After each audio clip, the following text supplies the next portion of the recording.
Hello guys, in this video I would like to discuss about metals. So there will be some theories about metals, the reactions related to metals, and also some extraction methods from ore into pure metals. Okay, so basically when we are talking about metals, we are talking actually about a typically solid structure, yeah, with some exception. So for example, here are the particles of metals. You should throw it evenly. And then the metals, if you know that, for example, I have sodium metal. The atomic number of sodium is 11, if you see from the periodic table. Because the atomic number is 11, it means that sodium has 11 electrons. 11 electrons and 11 protons. Because they have equal number of electrons and protons, the factors that make the atoms positive and negatively charged, they are equal. So typically an atom is neutral because they have an even number of electron and proton. But now let's draw the electronic configuration of 11. So the first shell would have 2 electrons, and then the second shell would have 8, and then the last shell would have 1. So we can also draw sodium something like this. So 2 and 8, yeah, something like this, and then 1. Okay, so now to become stable actually the outer electron would like to be full, just like when people try to look good in the eyes of others, the atom would also like to look good themselves. So in this way, sodium has 2 ways of doing it. First, by throwing away 1 electron, so that when people see, oh okay, it has 8 electrons, so it's full, it's rich. Another way is that sodium can take 7 electrons, so it steals 7 electrons from some place, so that the outer part becomes 8. From this short story, I think you can see that it's easier for sodium to throw away 1 electron. So that's why usually metals, they are positively charged. So they are positively charged because they lack electron. So they lack electron. They throw away electron. Because they throw away electron, they throw away some negativity, they become more positive. That is why sodium will form sodium plus ion. So in this case, when your metal is still like this, actually the metal itself, it throws away some electron also already here. So you can see that between the gaps there are free electrons. And all of these are sodium atoms, let's say. Sodium atoms. Okay, so sodium metal actually are lots of sodium atoms bond by what is called by metallic bonding. And they are swimming in sea of delocalized electron.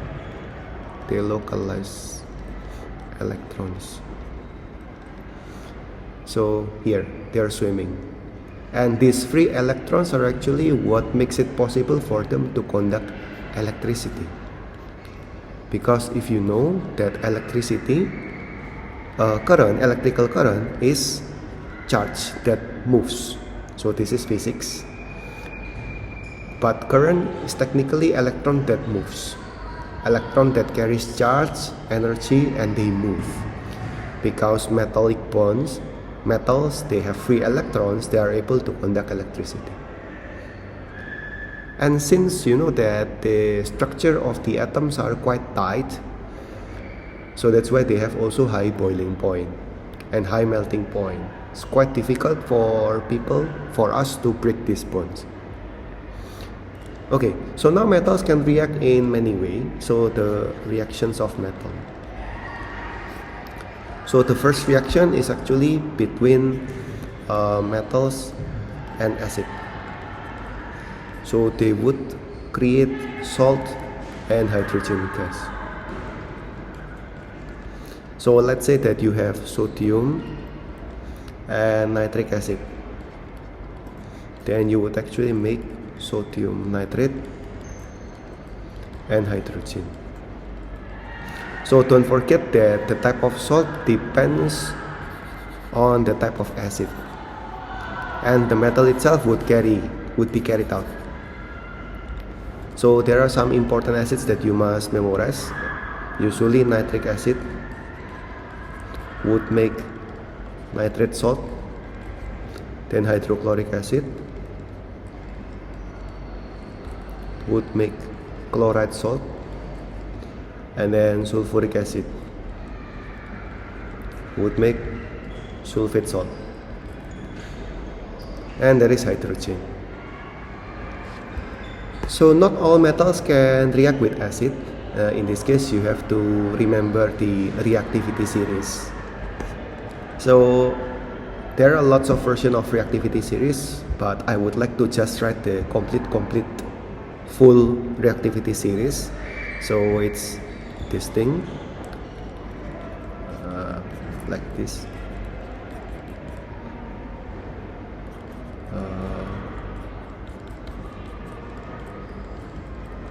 Okay, lastly this.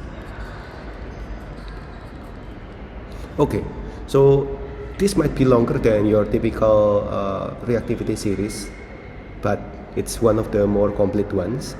So what I want to tell is that hydrogen is here as the standard. So now let's see the location compared to hydrogen. If it is on the left side, it means that it's becoming more reactive. It's becoming more reactive. Then on the right side, it's becoming more unreactive. So these metals that are less reactive than hydrogen, they would not react with acid, because acids usually they contain hydrogen ions. So for example, potassium can react with acid. Sodium can also react with acid, but copper cannot react with acid. So for example, you have copper and sulfuric acid.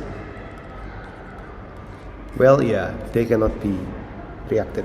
Or you can just copy the whole reactants. It's also okay.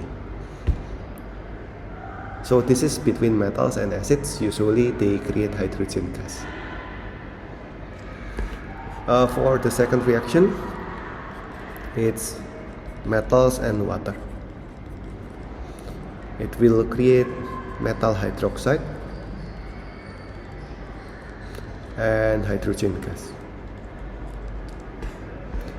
Okay, so this reaction also depends on reactivity series, so please check whether your metals are reactive with water or not. So some metals are not reactive with water, so I will leave the notes below in the description so you can memorize for your exam. So if your metal is not very reactive with cold water, typically what you can do is that you can increase the temperature of the water, so you can use steam.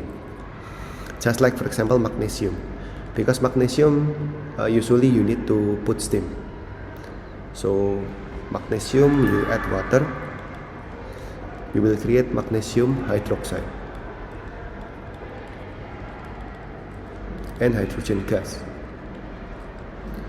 So you see that here the metal would remain and the water would create hydroxide and then hydrogen gas. The third reaction is actually metal and acid carbonate. Acid carbonate or carbonic acid, carbonate acid.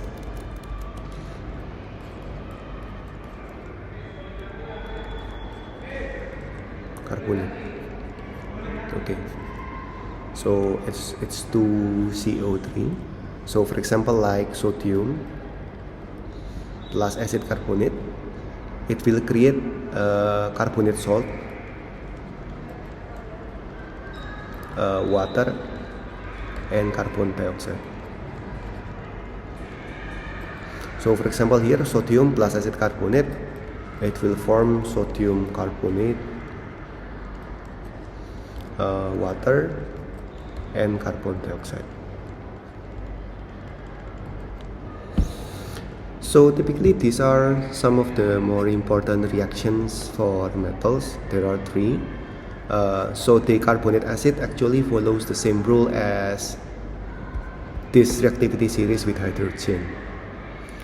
So for things after hydrogen, they cannot react with acid. So these are unreactive to acid. Typically these are unreactive, so even if you put water, they hardly react. So the more left you are, the more reactive it is. So these are the reactive ones. Okay, so now let's discuss some important extraction of metals. So there are two metal extraction that are important for you to know. So extraction of metal.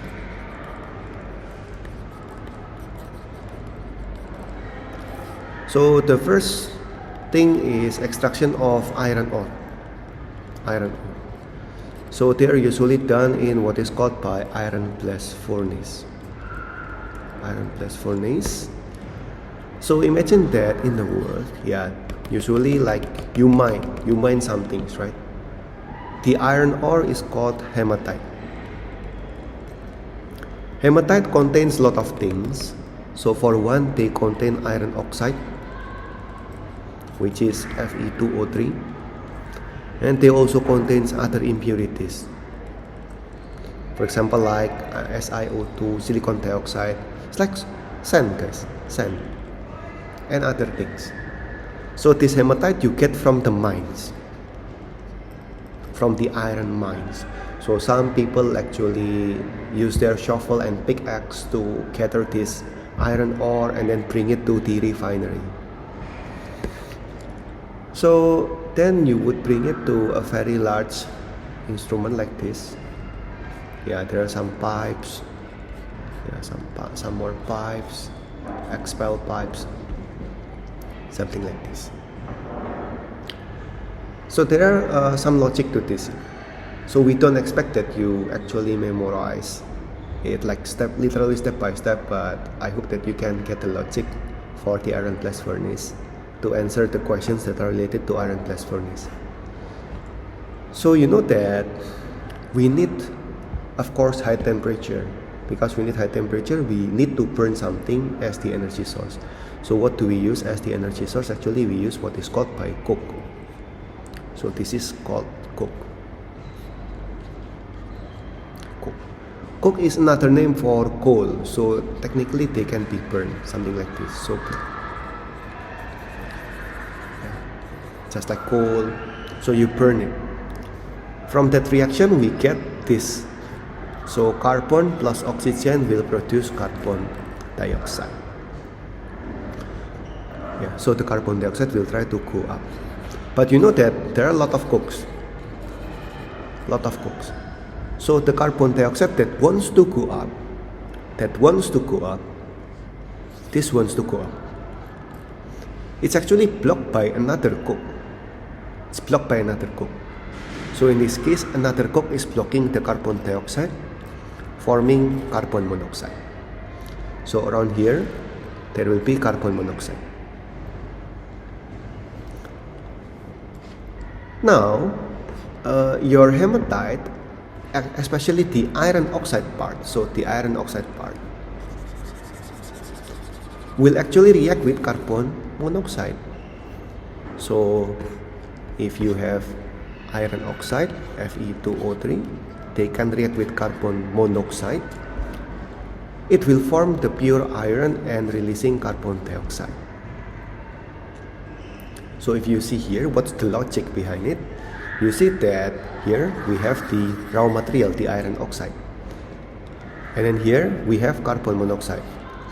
Carbon monoxide is not very stable. You can imagine that it's not super stable in carbon monoxide form.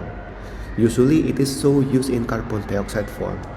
That is why carbon monoxide will actually steal the oxygen from the iron oxide,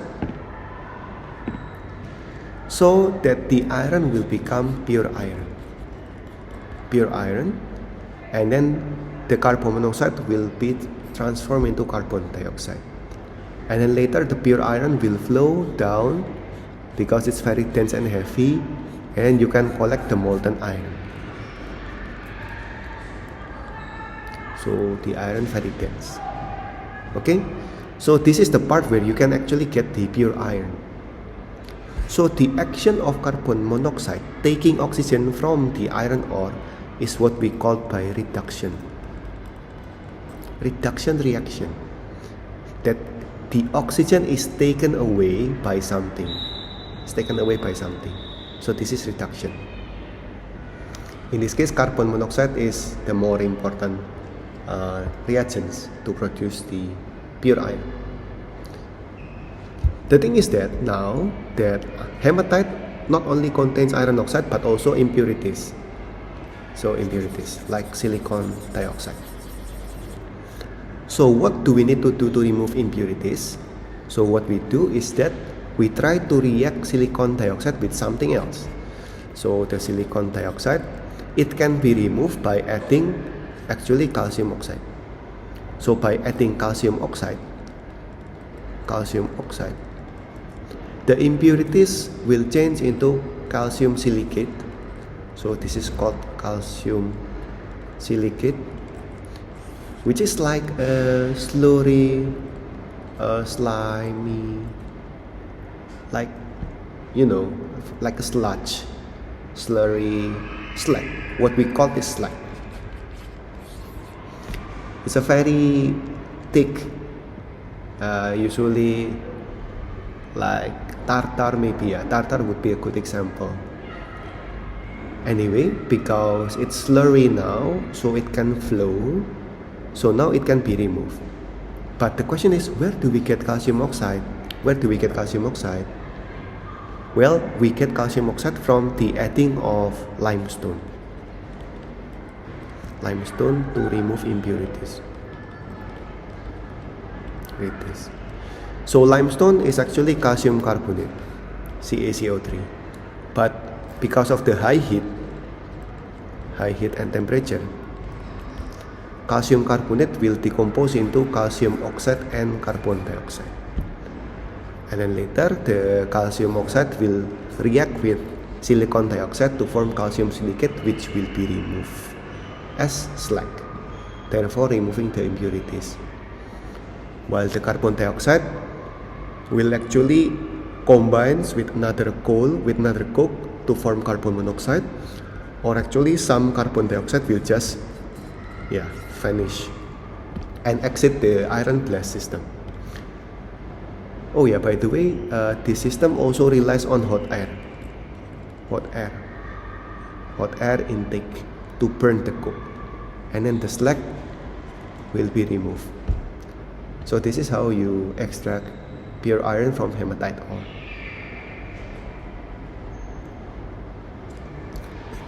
Finally, you need to know how to extract aluminium. So the process of extracting aluminium is called Hall-Heroult process. Hall-Heroult process. So actually the ore that contains aluminium is called bauxite. So it contains aluminium oxide. So aluminium oxide. Why must be oxygen in the molecule? Because metals that are around the world, when they get exposed to oxygen, they will form oxide layer. So that's why naturally aluminium exists as aluminium oxide. But we want pure aluminium, right? Because we want to mold them into something new. Okay, so what we do is that this aluminium oxide, we try to melt it. And then we will get molten bauxite. So molten aluminium oxide. Sometimes it can be quite difficult for us to melt metals because we need a very high temperature. For example, in this case, actually if you need to melt it, it's usually around 2000 degrees Celsius. So it's very high, it's not very economical for the company, it's very difficult to achieve that temperature. So what they do is that they put something what is called by cryolite. So this happens to lower the operating temperature. So so that it can be achieved around 800 to 900 degrees Celsius, so much more economical. So now the molten aluminum oxide will actually be put to a specific container where they will be electrolyzed, with a power supply or some kind of an energy source, an electric energy source. So this process you will not learn in depth, but the goal is that the molten aluminum oxide will be separated using electricity. So that is why it's called electrolysis. It's breaking of ionic molecules using electricity. So later the aluminum will actually gather at the edge of the container. Then you get pure aluminum from the electrolysis process. So I think these are all the important theories that you need to know for metals. Oh wait, I think one more thing, which is alloy. Okay. So we learned about the arrangement of a metal, the reaction of metals, then extraction of some metals. So the last thing would be alloy and corrosion. So what is alloy? Alloy is actually can be defined as mixture between two or more metals. So mixture between two or more metals. So if normal metal, usually like you see that they are homogeneous, they have same size, same atoms. But for example like alloy, it can be a mixture of more than one type, for example like this. So you can draw it like this, and then for example like green color, okay, this something like this. Okay, so in normal metal actually, usually you have good electricity conductivity, and you have like a high melting point. And what is it called? You have another characteristics of metal, which is malleable. And so it means that, for example, you want to reshape it. You can, because the metal layers are sliding over each other. Like this layer and this layer, they can slide over each other. So that's why, for example, when you try to hit it with a certain force, you hit someone's car, the metal will not just break, but the metal will just deform. So it's malleable. But for alloy, for example, you put a force here, then I would say that it's more difficult for you to slide it, because like there are lots of things that are not the same size, so it's very difficult for you to deform this. So not very malleable, but in a way that it's very good because it's very tough. So alloy can be very tough. So what are the advantages of making alloy? So maybe it's for like durability. It's also for cost. For example, like you want to have the look of gold, but not everything should be made of pure gold.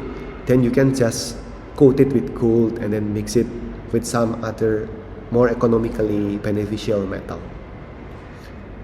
Also, you can make alloy for specific purposes, like achieving certain melting point, because you mix two metals, so you can achieve a very specific melting point.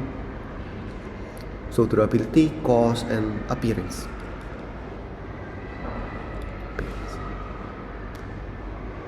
So I don't think that there are specific alloys that you should memorize, but that you should know some things. For example, like copper is the name of pure element, so this is metal. While what is called by bronze, for example, like bronze metal, is actually an alloy of copper and tin. So this isn't actually, it's actually an alloy. So metals can also be corroded. So if you do alloy, if you create an alloy with a more unreactive metal, you can actually prevent corrosion also. So corrosion.